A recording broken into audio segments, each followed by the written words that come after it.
brought to you by Silver Pumps.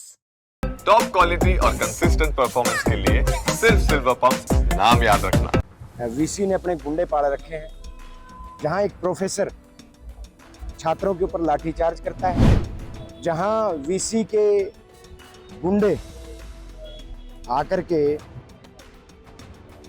वो छात्रों और छात्राओं के ऊपर लाठी बरसाने का काम करते हैं। हमें ये अल्टीमेटम दिया गया है कि कार्रवाई प्रशासन करेगा, जिसमें ना यूनिवर्सिटी का कोई होगा रिप्रेजेंटेटिव, ना कोई छात्रों की तरफ से होगा। जस्सी जी, जो छात्रों पे लाठीचार्ज हुआ है, इस घटना को आप कैसे देखते हैं? आज आप यहाँ पहुँचे भी हैं घायलों से मिलने। देखिए, बहुत दुर्भाग्यपूर्ण है जब गुरु गुंडे बन जाएं, जब शिक्षा देने वाले चोट देने लग जाएं, तो आप कल्पना कर सकते हैं कि कैसा माहौल इस यूनिवर्सिटी में है, जहाँ वीसी अपनी मनमर्जी चलाने लग जाए, अपनी मनमर्जी के फैसले लेने लग जाए, अपनों के लिए तो आउट ऑफ लॉ जा कर के भी कानून बनाए, पद बनाए, और जब बात स्टूडेंट्स की आए तो उनके हकों में कटौती करे। तो अब ये यूनिवर्सिटी मात्र एक अखाड़ा बन के रह गई है, जहाँ वीसी ने अपने गुंडे पाल रखे हैं, जहाँ एक प्रोफेसर छात्रों के ऊपर लाठीचार्ज करता है, जहाँ एक रजिस्ट्रार सिर फोड़ता है स्टूडेंट्स के, जहाँ वीसी के गुंडे आकर के वो छात्रों और छात्राओं के ऊपर लाठी बरसाने का काम करते हैं। तो आप समझ सकते हैं कि अब ये विद्या का मंदिर नहीं, ये एक लंका हो चुकी है, जिसमें जो रावण रूपी वीसी जो हैं वो अपनी इस लंका को अपने मनमाने तरीके से चला करके इन छात्रों के भविष्य को अंधकार में डाल रहे हैं। जहां 11-11 टाके, 9-9 टाके छात्र के आ रहे हैं, जहां उन छात्रों के सिर फोड़े जा रहे हैं, जहां रात के अंधेरे में पीसफुल प्रोटेस्ट ये छात्र कर रहे हैं, उनको उठाने के लिए उनके ऊपर लाठी चार्ज किया जा रहा है। तो ये बड़ा दुर्भाग्य है। मैं सरकार से मांग करता हूं कि सरकार जल्द से जल्द इस मामले में संज्ञान ले और गवर्नर साहब से मिल करके इस वीसी को तुरंत बर्खास्त किया जाए। वीसी जो प्रोफेसर हैं राधे श्याम और जो रजिस्ट्रार हैं, उनके ऊपर अटेम्प्ट टू मर्डर की कार्रवाई हो, क्योंकि जब हम देख सकते हैं, उस वीडियो में ये साफ है कि जो प्रोफेसर है वो बड़े कायर तरीके से गुंडों की तरह लाठियां बरसाने का काम कर रहा है, जो कि बहुत ही एक निंदनीय घटना है। और मैं छात्र होने के नाते, युवा होने के नाते अपने छात्र साथियों को समर्थन देने आया था। आज मैं हॉस्पिटल में उन छात्रों को भी देख के आया हूं, जो हालात उनके साथ हैं, बड़े दयनीय हालात हैं। और एक विधायक होने के नाते मैं कह सकता हूं, कल रात को इनके ऊपर लाठीचार्ज किया गया था। तो हम विपक्ष के 3 विधायक, हिसार के विपक्ष के 3 विधायक, आदरणीय चंद्र प्रकाश जी आदमपुर से, भाई नरेश सेलवाल जी उकलाना से, और खुद मैं आज इनको समर्थन देने आए हैं। जल्द से जल्द यूनिवर्सिटी प्रशासन को इनकी सारी मांगें माननी पड़ेंगी। अगर मांगें नहीं मानी तो सड़क से लेकर के सदन तक हम इनकी लड़ाई लड़ने का काम करेंगे।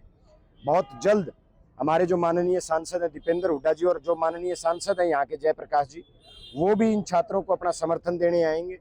और आज हमने सरकार को, प्रशासन को चेताया है कि इन छात्रों के ऊपर किसी तरीके का दबाव ना बनाया जाए। आप कठपुतली मत बनिए यूनिवर्सिटी की, कि इन छात्रों के ऊपर प्रेशर बना के इस धरने को समाप्त करवाने का मकसद ना रखिए। मकसद रखें तो इतना रखें कि इनकी मध्यस्थता करने का काम करें और इन छात्रों को न्याय दिलाने का काम करें। सदन में आपने दिया है, सदन में 5 विधायकों ने आवाज उठाई थी वीसी के भ्रष्टाचार के खिलाफ, लेकिन कार्रवाई सरकार ने नहीं की। तो सदन में क्या इसको देखते हुए आवाज उठाने के बाद भी कार्रवाई नहीं? बिल्कुल, ये भी एक दुर्भाग्यपूर्ण है कि जब उस महान सदन में, हरियाणा की सबसे बड़ी पंचायत के बीच में, जब ये मांग उठ रही है, जब ये बात उठ रही है कि बार बार एक यूनिवर्सिटी को 5 माननीय विधायक इस बात की आवाज उठा रहे हैं, तो दाल में कुछ काला है। सरकार को इसकी कार्रवाई करनी चाहिए थी, इसके ऊपर संज्ञान लेना चाहिए था। ये गलत हुआ, लेकिन हम तो फिर कह रहे हैं इस बात को, जब तक छात्रों के साथ न्याय नहीं होगा, जब तक ये रावण रूपी वीसी यहाँ से नहीं जाएगा, हमारी लड़ाई जारी रहेगी। चाहे लोकसभा की भी बात हो, चाहे विधानसभा की बात हो, हम इन छात्रों की आवाज को बड़ी मजबूती से उठाने का काम करें। आज आपकी पार्टी के कार्यकर्ता, पार्टी के नेता किस तरीके से मैदान में आएंगे इस आंदोलन का समर्थन करने के लिए? मैंने तो आपको पहले ही बताया, आज कांग्रेस के 3 विधायक आ चुके हैं। अगर ये यूनिवर्सिटी ने मांगे नहीं मानी तो परसों सांसद जी आएंगे, दीपेंद्र जी और जयप्रकाश जी आएंगे, और सारे के सारे विपक्ष के विधायक बड़ी मजबूती से यहाँ के इन छात्रों को हौसला दिलाएंगे और इन छात्रों को ये विश्वास दिलाएंगे कि विपक्ष मजबूती से सड़क से सदन तक आपके साथ है। आपकी जायज मांगे जो हैं, ये जायज मांगे यूनिवर्सिटी प्रशासन को माननी चाहिए। छात्रवृत्ति रोकना कहाँ किसी यूनिवर्सिटी का न्याय है? कहाँ एक गुरु गुंडा बन के जब रक्षक भक्षक बन जाए तो आप सोच सकते हैं कि माहौल क्या है। जब एक पेरेंट्स एक बच्चे को यूनिवर्सिटी कॉलेज स्कूल भेजता है तो वो ये सोच के भेजता है कि अब मेरा अधिकार मेरे बच्चे पे कम, वहाँ के गुरुओं का अधिकार ज़्यादा हो गया। लेकिन यहाँ तो गुरु ही गुंडे बन गए और बड़ी बेरहमी से छात्रों के सिर फोड़े गए हैं। ये हालात जो हैं बड़े दुखदायी हालात हैं, दुर्भाग्यपूर्ण हालात हैं। इन पे सरकार को जल्द से जल्द संज्ञान लेना पड़ेगा और विपक्ष मजबूती से इनकी आवाज़ उठाएगा और इनकी आवाज़ बढ़ने का काम भी करेगा। जस्सी जी, आज अल्टीमेटम भी दिया है छात्रों ने प्रशासन को। आज एक मीटिंग प्रशासन के बीच, छात्रों के बीच, क्योंकि मैं अभी धरने पे बैठा था तो छात्र आए, कुछ उन्होंने बताया है कि हमें ये अल्टीमेटम दिया गया है कि कार्रवाई प्रशासन करेगा जिसमें ना यूनिवर्सिटी का कोई होगा रिप्रेजेंटेटिव, ना कोई छात्रों की तरफ से होगा।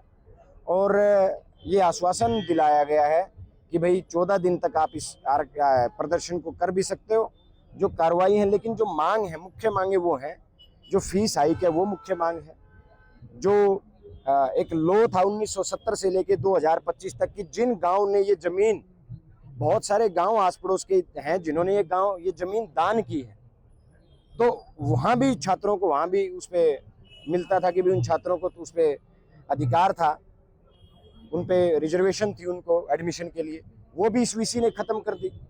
तो बहुत सारी चीज़ें ऐसी हैं जो वीसी प्रशासन को छात्रों की तरफ से बताई गई और वो मांगे उनको माननी पड़ेगी।